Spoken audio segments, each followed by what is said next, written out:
नमस्कार, आप देख रहे हैं डीडी टुडे न्यूज और मैं हूं आपके साथ ज्योतिका। आइए रुक करते हैं खबर की ओर। हिरासत में पकड़े गए तस्कर की उपचार के दौरान मौत, नारकोटिक्स विंग की कार्रवाई पर उठे सवाल। नागदा से मंदसौर लाकर पकड़ा गया था आरोपी, पहले भी काट चुका था 12 साल की सजा। मंदसौर में नारकोटिक्स विंग मंदसौर द्वारा कल मादक पदार्थ तस्करी के मामले में गिरफ्तार किए गए एक आरोपी की उपचार के दौरान मौत हो गई है। जानकारी के अनुसार आरोपी को नागदा से पकड़ा गया था। गिरफ्तारी के कुछ समय बाद ही उसकी तबीयत बिगड़ गई, जिसके बाद उसे देर रात अनयोग अस्पताल में भर्ती करवाया गया था, लेकिन इलाज के दौरान आज सुबह उसकी मौत हो गई। सूत्रों के अनुसार मृतक पूर्व में भी मादक पदार्थ तस्करी के गंभीर मामले में संलिप्त रहा है और करीब 12 वर्षों की सजा काट चुका था। कल उसे एक बार फिर मादक पदार्थों के मामले में पकड़ा गया था, जिसके बाद ये गंभीर घटनाक्रम सामने आया। फिलहाल पुलिस और नारकोटिक्स विंग इस पूरे मामले की आंतरिक जांच कर रही है। युवक की मौत के बाद पोस्टमार्टम की प्रक्रिया पूरी कर ली गई है और रिपोर्ट का इंतजार किया जा रहा है। मौत के वास्तविक कारणों का खुलासा पोस्टमार्टम रिपोर्ट के आने के बाद ही हो पाएगा। इस घटना के बाद परिजनों में आक्रोश व्याप्त है। कुछ स्थानीय लोगों ने इस पूरे मामले की न्यायिक जांच की मांग की है। मामले को लेकर जिला प्रशासन एवं उच्च अधिकारी भी सतर्क हो गए हैं। जांच जारी, पोस्टमार्टम रिपोर्ट पर टिकी निगाहें। पुलिस का कहना है कि किसी भी तरह की लापरवाही या हिंसा की पुष्टि पोस्टमार्टम रिपोर्ट के बाद ही की जा सकेगी। फिलहाल मामला संवेदनशील बना हुआ है और अधिकारी स्थिति पर नजर बनाए हुए हैं। डीडी टुडे न्यूज से मध्य प्रदेश हेड ब्यूरो मंगलदेव राठौर की रिपोर्ट। का सिस्टम ऐसा होता है कि किसी भी व्यक्ति को ये लोग तस्करी का जो भी नशीला पदार्थ है वो देते हैं, फिर पुलिस को खुद ही मुखबिरी करते हैं कि ये लेके जा रहा है माल, और पुलिस उनको उठाती है और उनसे अवैध वसूली है जैसा जो भी सिस्टम है वो लोग ये लोग कर रहे हैं। ऐसा सिस्टम अभी सुनने में आया है। मेरी सामाजिक कार्यकर्ता होने के मार्फत मेरी केवल एक ही मांग है शासन प्रशासन से।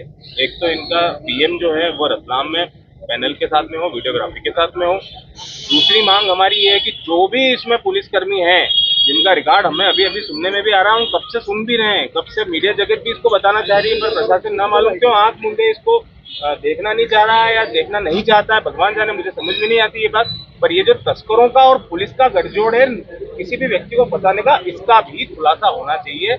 ये मैं प्रशासन से मांग करता हूँ। और पोस्टमार्टम की मांग हमारे वरिष्ठों ने, हमारे बड़े भाइयों ने कर दी है। बाकी संगठनात्मक तौर पे यही कहना चाहूंगा कि सामाजिक व्यक्ति के साथ अगर अन्याय होगा तो करनी से ना ईंट से ईंट भी बजाएगी। प्रशासन चाहे किसी भी पार्टी का हो, किसी भी दल का, उससे हमें कोई फर्क नहीं पड़ता। हमारे व्यक्ति के ऊपर अगर आँच आएगी तो हम पूरा जो है विरोध करेंगे। रात को लगभग 400 ग्राम एमडी के साथ मोटरसाइकिल के साथ पकड़ा गया था। मोटरसाइकिल भी इसी के नाम रजिस्टर्ड है और इसको उन्हेल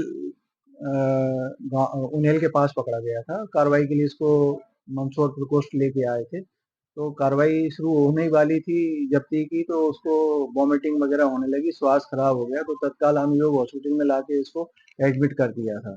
यहाँ पे डॉक्टर साहब ने उसकी जांच वगैरह सब की, इलाज दिया, ऑक्सीजन वगैरह लगाई, लेकिन हुआ ये था कि इसको वॉमिटिंग आई थी। तो ये वॉमिट फर्श ना गंदा हो जाए इस चक्कर में खुद निकल गया उसको, तो उसके लंग्स में और उसमें सांस नली में वो उल्टी चली गई थी, तो उससे उसके लंग्स चौक हो गए थे। तो यहाँ ऑक्सीजन वगैरह लगाई, इलाज किया, लेकिन इलाज के दौरान उसकी मौत हो गई थी। ये जो महिपाल सिंह है, 2009 में भी उज्जैन जिले में पकड़ाया था 300 ग्राम स्मैक के साथ, और उसमें इसको 12 साल की सजा हुई थी और इसमें मर्ग कायम हुआ है। कोठारी न्यू हॉस्पिटल से पेशेंट रात को लगभग 1:50 के आसपास उसकी ओपीडी बनी और हम जब देखने आए थे तो पेशेंट उस समय होश में था। हालांकि उसको ऑक्सीजन की बहुत कमी थी, 80% उसका कुल ऑक्सीजन था और सांस लेने में उसको बहुत ज़्यादा दिक्कत हो रही थी। उस समय उसने बताया कि उसको घबराहट, उल्टी और पेट दर्द ये शिकायत है और मरीज़ देखते ही देखते उसका ऑक्सीजन और भी कम पड़ रहा था।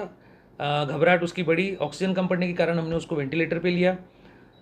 गले में सूजन और फेफड़ों में काफ़ी सूजन थी। सीटी स्कैन और बाकी की जांचों में निमोनिया की पुष्टि हुई है। इलाज के दौरान मरीज़ की सुबह लगभग 12:45 के आसपास मृत्यु हुई। शरीर पे कोई चोट जैसे कोई निशान ऐसा कुछ? नहीं, शरीर पे किसी भी तरह की कोई चोट के निशान नहीं थे और सीटी स्कैन में भी ऐसा कुछ आया नहीं है। जी, अभी क्या पता? पेशेंट की मृत्यु हो चुकी है। हम लोगों ने परिजन को और पुलिस को सूचना दे दी है। आगे जो भी कार्रवाई वो लोग करेंगे। जी, ठीक है। इस खबर में बस इतना ही। बने रहिए डीडी टुडे न्यूज के साथ।